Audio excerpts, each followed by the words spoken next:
From a perfect protagonist to love interest in school uniform, ETERNIGHTS might appear to tick all the boxes for a cliché JRPG, but under the surface there is a whole lot of heart. Should you jump in? Let's find out. ETERNIGHTS from Studio Sai is a brand new action RPG that sees you surviving an apocalyptic event that unleashes hordes of monsters on the world. For some reason, it is left to you, your pervy best friend, and a bunch of schoolgirls to save the world and try and make it to second base along the way. Shortly into your adventure you will part ways with your right arm, but will be granted the power of light, which is so cool. This will allow you to materialise a sword at will. With this, you journey out to save humanity and chat up the ladies. Instantly, parallels to the Persona series will be drawn, from the art style and colour schemes to the daily time limit and action choices you have. There are clear parallels to the Persona games. Where ETERNIGHTS stands out though is mainly in the combat. No turn-based actions here, this is a hack and slash game through and through, which reminded me more of Kingdom Hearts and Persona. An early section of the game does a great job of showing you all the basic combat skills you'll need to succeed. From attack combos and quick time events for special moves, to the perfect dodge system. It is this dodge mechanic which will be the main point of your combat. I learned quite quickly that you'll need to perfect this dodge to succeed in most fights. Luckily, each enemy attack is preceded by a red flash and audio cue to let you know when to trigger the dodge. Once you do, you'll be granted a short amount of time where you'll be invulnerable and can hit lightning fast attack combos. As you hit these combos, you will fill your attack meter, which will allow you to pull off elemental magic attacks. These attacks will be vital in taking down those bigger enemies. Once hit, you will trigger an over-the-top quick-time event that, if pulled off successfully, will break their shield, opening them up to your attacks. Personally, I found the combat to be relatively easy to start with, but once you get further into the game with multiple enemies with multi-level shields start turning up, the combat does start to ramp up. At certain points, especially near the end, you'll find yourself having to rely heavily on that perfect dodge mechanic to even have a chance of survival. While it isn't quite Dark Souls levels of difficult, there was definitely a few frustrating fights, especially near the end. Also, screw those ranged enemies, they might actually be the worst. Helping you in combat are the team of friends you make along the way. From your best friend Chani, who will give you the chance to train up your social skills, more on that in a bit, to Yuna the health and fire supporting pop star, Min the shield and electric based runner, and Sia the ice queen with a love of science.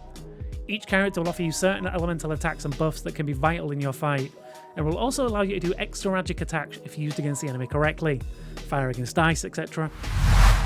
On the flip side of combat is the dating aspect of ETERNIGHTS. Each of the three main characters in your party are dateable, with a fourth introduced later, that while introducing some nice story beats, also directly affect your abilities in combat. As you progress your relationship with each character, you'll unlock the option to upgrade each of their abilities, which will then directly affect your own as you build your bonds between them. You'll unlock special attacks that use skill points, allow you to do large AoE damage to enemies in your area, alongside party-specific abilities like throwing up a shield, slowing down enemies, and healing yourself. You'll also have the option of spending time with each of the characters or scavenging items with them. This is where the day-night cycle comes into play. You can only venture out to the world during the day, so you have to choose between fighting the enemies and progressing your mission, or hanging out with one of your party members to increase your bond with them. At night, you can choose to train with them or scavenge locations for items they need. This leads you to 3 locations with certain items in each place. You'll have to choose which location you want to go rummage through in the hopes that the item you seek is there.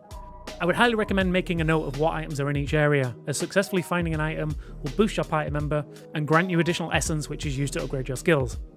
Alternatively, you could just click on this video here, which will tell you where all the items are found. Personally, I really like the way that this worked. However, some of the item locations didn't really make sense.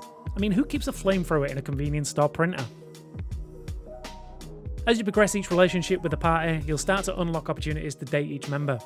It is hinted at in the game, but I would highly recommend getting your relationship ranked to at least level 6 for one of the characters. The relationships are incredibly well written, with each conversation feeling grounded. At least as grounded as a conversation can be in the middle of an apocalypse. As you start to get to know each character, you'll unlock more of their backstory and how they came to be part of your journey. I think the writing in these areas is one of the best parts of the game, with certain moments feeling incredibly touching that had me feeling a bond with each of the characters. There is also Chani, who, while not dateable, shouldn't be forgotten about. Progressing your rank with him will increase your in-game health and skill points, along with your social skills with the other characters. Graphically, this game is great. From the cel-shaded art style of the main games to the full-on anime cutscenes. While these cutscenes were few and far between, they were a very welcome addition. This game ran fantastically well on my PC. Combat felt smooth too, with no discernible frame drops or any other performance issues, even with tons of enemies on screen. This game took me about 14 hours to complete a single run, so it's thankfully a lot less time to sink in than a Persona title, but was no less enjoyable. I really enjoyed my time with this game and found the balance between the social and combat elements to be perfect. Each character felt well written, with their own motivations incredibly well rounded and performed fantastically by the voice actors. If you're looking for a fun 10 to 20 hour story experience with plenty of replay value, then this might actually be the game for you. I definitely plan to replay for the other relationships I missed out on and can't wait to jump in on the harder difficulties. ETERNIGHTS is launched in September 12th on PlayStation and PC. If you want to know why you shouldn't date Yuna in this game, click here. And as always, happy gaming.